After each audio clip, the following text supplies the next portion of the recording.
also to help you and support you the initiative of WynActive and Wyndham City.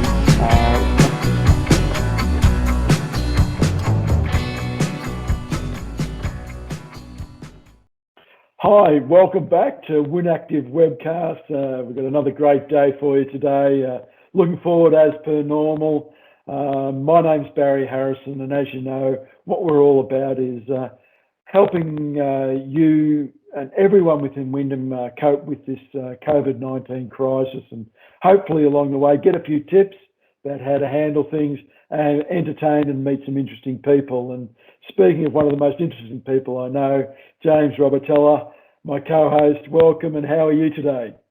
Hi Barry, thanks again for having me along, and again, further to what you just said, we've met some really interesting people and learnt some really valuable lessons for me, and some things that we've been able to take away, and I hope the listeners out there have been able to take one or two things of those practical tips that our guests have provided, and it's been a valuable journey. And again, very excited, and I say it every single day, Barry, always excited to meet our special guests, and we've got one today, the newest addition to the Wyndham City Sport and Recreation team, Camilla Briggs, who is the Gender Equality in Wyndham Sport Project Officer, and we'll talk a bit about what that project involves, and the great work that Camilla is doing with our sports clubs and networks across Wyndham. But welcome, Camilla, to the WynActive Webcast. Thank you. It's lovely to be here. Hey, Camilla, was that a little accent I noticed there? It's a slightly English one, yes. Kind of a long way away. And well, slightly English. Yeah. Very English. Okay. So, how long have you been in Oz, and what's your background in England, and then what have you come here, and what are you doing? What have you been doing? So we arrived in Melbourne beginning of February last year. So I think it's 16 months or so now. But I have lived in Sydney before, so it was kind of like that, always wanting to come back, and we thought we'd try Melbourne because of how wonderful we've heard it to be, and it is. So that's great. So I've worked in England, in the UK, London, Bristol, for a number of years on sport and physical activity, creating a lot of programs to get people who aren't traditionally active. So I'm quite passionate about that, about people finding their way to be active, to have fun, to enjoy it, and how much it basically improves quality of life. So I've developed programs for children who are above a healthy weight and their families.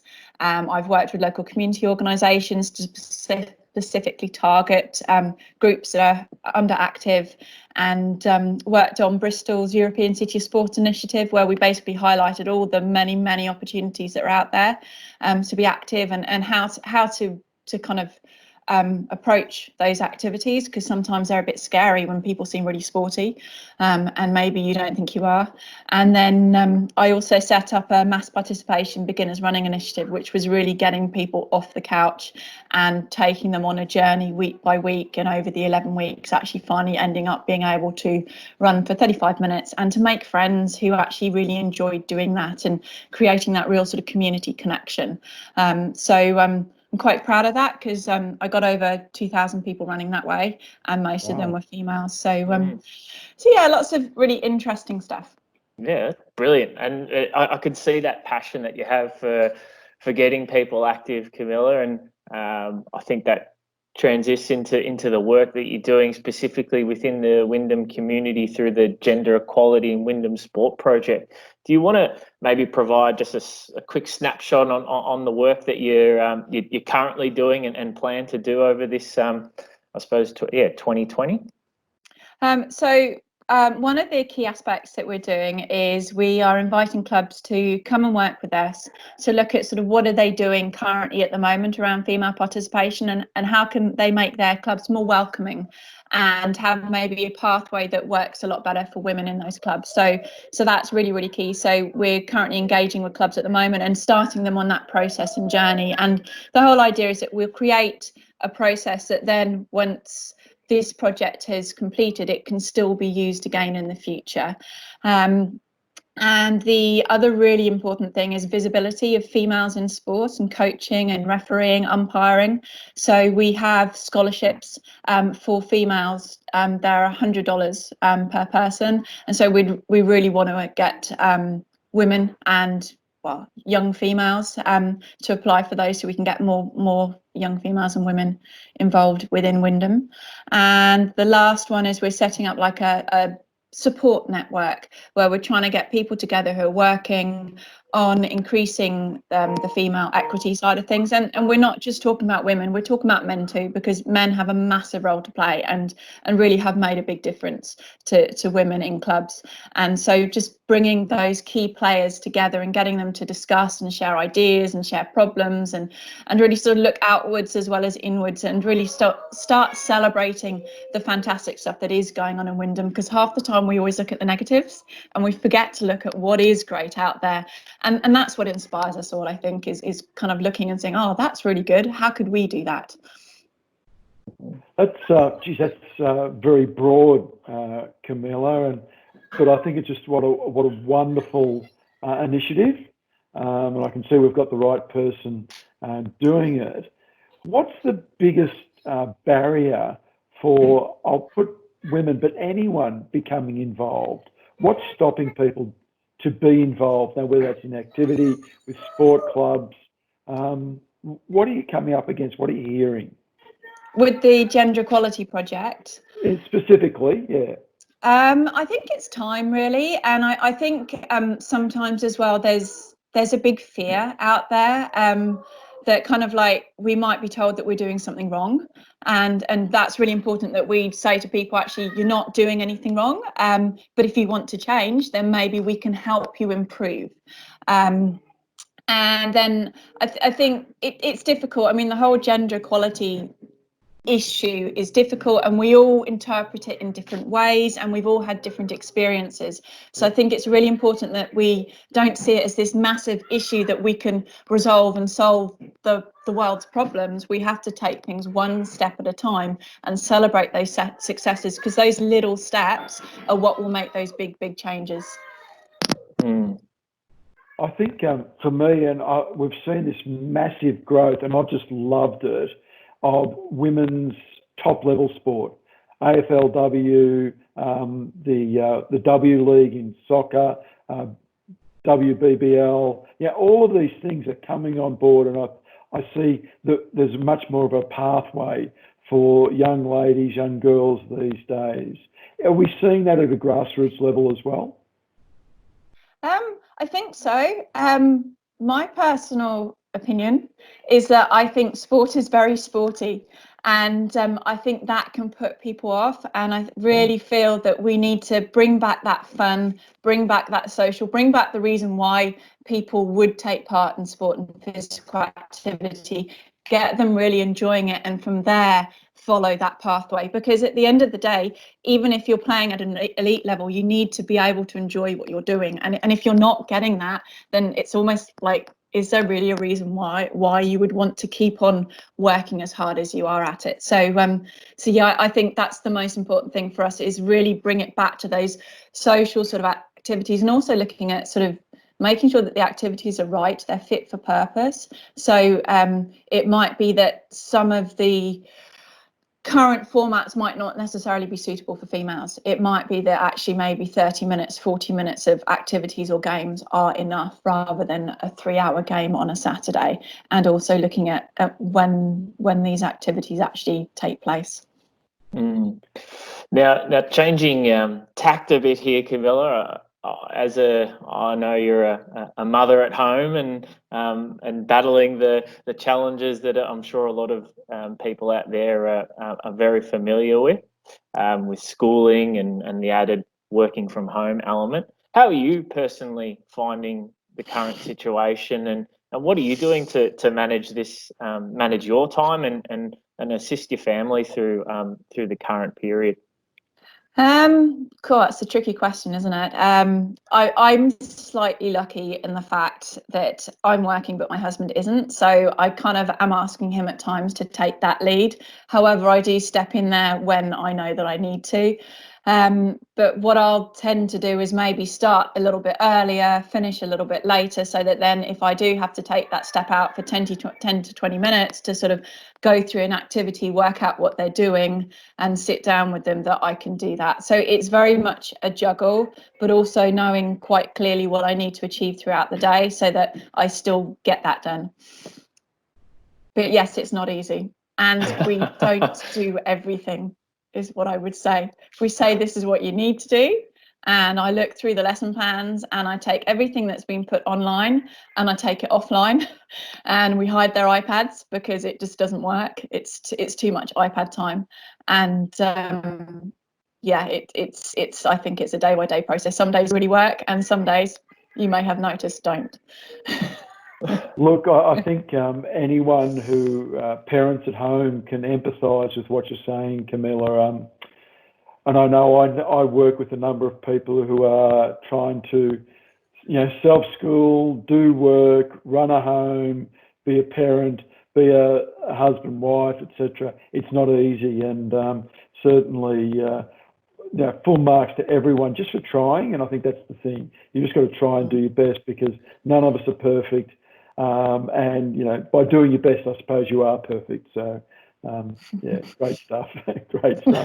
So as you know, Camilla, because you're an avid watcher of the Wyndham Webcast, well, so you tell me, but we like to focus on the good things, what's happening out there, and we ask people, what are you grateful for today? So Camilla, what are you grateful for today? You know what? There are so many things to be grateful for, and I think that's probably what keeps me motivated and inspired. Just the fact that I can look around and know that being in Melbourne actually is a really, really good place to be right now, in so many ways. I'm really grateful to be working. I mean, that's really key. It kind of like, you go from the fundamentals to the kind of like the real nice to haves. I'm really grateful for blankets and fluffy socks at the moment. But I'm really grateful that my family is well and healthy. Grateful for the fact that we can all jump on our bikes and we can cycle down the Maribyrnong River Trail. There are so many little things, and when the sun's out, I'm very grateful for that. But you don't have everything to be grateful for every day, so it's quite good to have a smorgasbord of things to kind of like to pull on to keep me sort of motivated and happy and to keep me going. Fantastic, and 100%. And I'm sure over last weekend, everyone was grateful for the blankets and the fluffy socks and the heaters and the things like that. And so 100% there. James, what are you grateful for today? Look, Barry, I'm really grateful for the way the health, wellness, and fitness businesses out there and have changed their model of delivery during this time. And I think that there's so many more resources now available to everyone to learn a bit about what physical activity means to them or can mean to them, how it can benefit them, and a bit around, I suppose, through our Find Your 30 and our Find Your 30 challenges, learning around how physical activity can be flexible within someone's schedule, and we're all finding new ways to cope with current situations. And I think I'm just grateful for those resources out there that are now available at the touch of a button, if you're fortunate enough to have the computer at home. But I think I'm really hopeful for that. On the other side of this, we're all going to be more educated and better for the experience around learning how the importance of physical activity and what it can mean for people moving forward. So I'm grateful for that current situation. So again, taking that positive lens to it all, Barry. So again, we always love to hear what you're grateful for, and you put it in such a in such positive light. So very, very keen to understand today, Barry, what you're grateful for. Well, I'm going to tell you in just a minute. I just want to come back to your point, James, because I think as a society we'll almost be more active because of this, because the opportunity to get outside and go for a walk, go for a ride, do something is we can't just do that anytime now. So I think it's almost like more people are doing it. It's just I have no data to support that, but just a bit of a gut feel. So I'm really hopeful that one of the benefits of coming out of this crisis will be people will be more active, whatever that may be for them, and do it. Do it your way, do it their way. That's right. And I think we've heard from Councillor Mayor Josh Gilligan that a couple of weeks ago now that, just he walking down the street, how many people were out and about, and I can back that up with, going outside and seeing that firsthand. So, I think now what people hopefully will understand is the importance of those walks. It doesn't necessarily need to be pushing weights or doing yoga, or Pilates or your HIIT classes or whatever it may be, but just finding physical activity your way and finding your 30 minutes a day. Yeah, fantastic. Now, what am I grateful for? Yes. So I'm really grateful for the support I get in WynActive for especially these webcasts, and a real big thank you to Alec, and Alec James, but Alec Olszewski, who really puts these together. He top and tails them. He's done a lot of work behind in the background, and it's like any endeavour. No one can do it by themselves. No one's an island, or we need people around us to help us out, and so we all have those support people. And while I highlight Alec and the wonderful job he's done, you've got a tremendous support network with Wyndham City, that both of you have. I've got a tremendous support network with WynActive, and I'm really grateful for that, because if we tried to do this sort of stuff ourselves, we just wouldn't be able to, that's for sure. So that's what I'm grateful for today, if that makes sense. No, it does. And well put, Barry. And we're certainly appreciative of those people around us. Absolutely. Now, Camilla, we talked about you being a mother before and coping with that, but what things are you doing? How are you coping personally with having to stay at home, work from home, be a school teacher at home? All of those things. What little tips and tricks do you use to help you get through this period? Well, I'm not a bright and sparkly person in the morning, so I kind of realised quite early on that if I was going to actually be able to crack on with the day, I needed to actually get up and out. So I literally get up, have a glass of water, and then go for a walk, a good 20 to 30 minutes walk in the morning before I actually sit down at my desk, before my coffee even. And I think that really helps.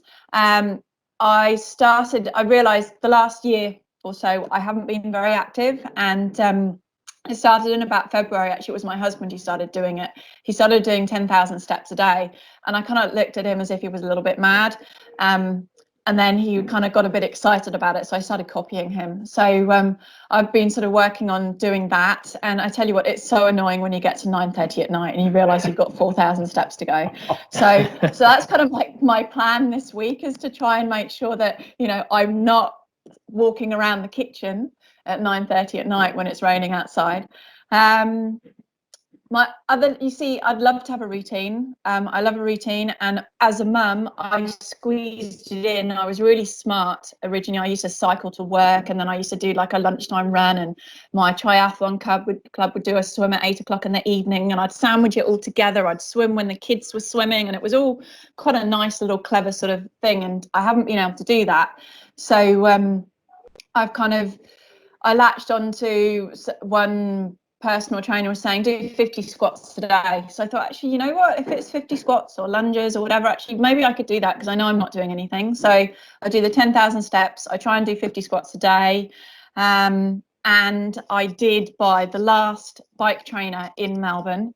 and that's now set up in the garage. So it means I can jump on there a couple of times a week and just do something.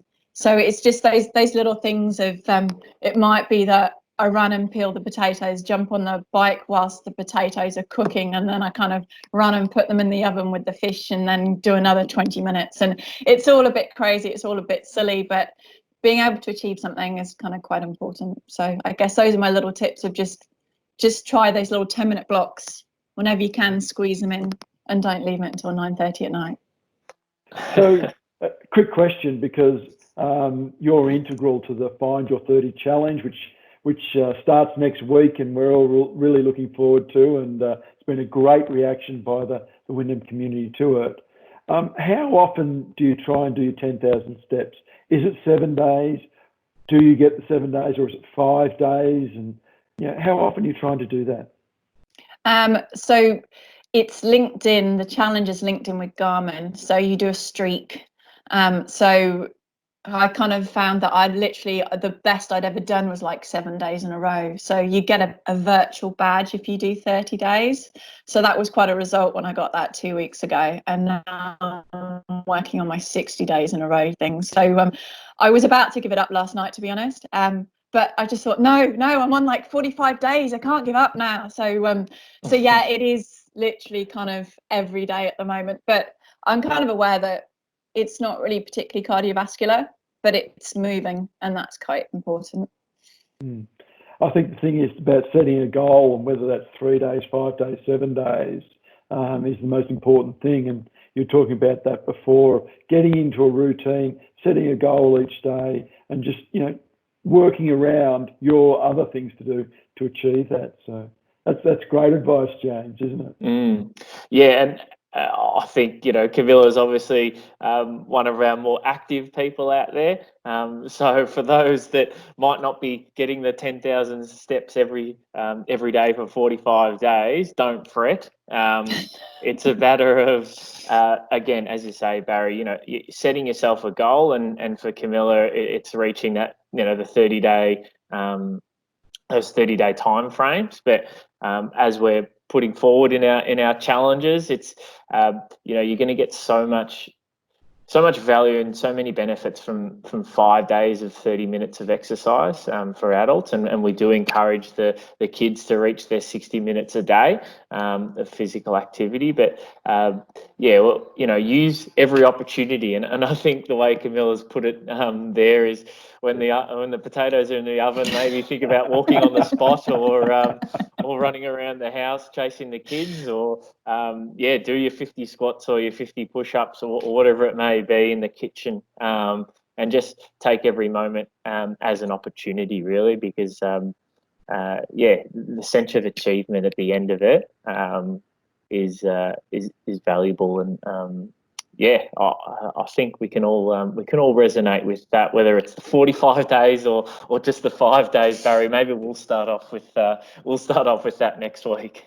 I failed at it several times. I really did fail at it several times. I started in January trying to do it, and I'd get to 3 days and then it would just be gone. So it's not easy, but now I kind of feel like without having a commute, I feel like I have less excuses. Fantastic. Thank you very much, Camilla, for today, coming on and joining James and I and telling us the benefit of your experience and some of the things that you do. It's been, it's been illuminating, but it's been, once again, it reinforces everything that we know. So thanks very much. All the best with the Gender Equality Project. It sounds great, sounds exciting. And James, thank you. Thank you, Barry. And just moving back, if people did want some information, Camilla, on the Gender Equality in Wyndham Sport project, and you mentioned the coaching scholarships, the $100 that is available for women and girls that may want to upskill themselves online during this period. How can they find some more information about that? So Wyndham has a great webpage, Club Hub. I'm sure it's Club Hub, not Hub Club.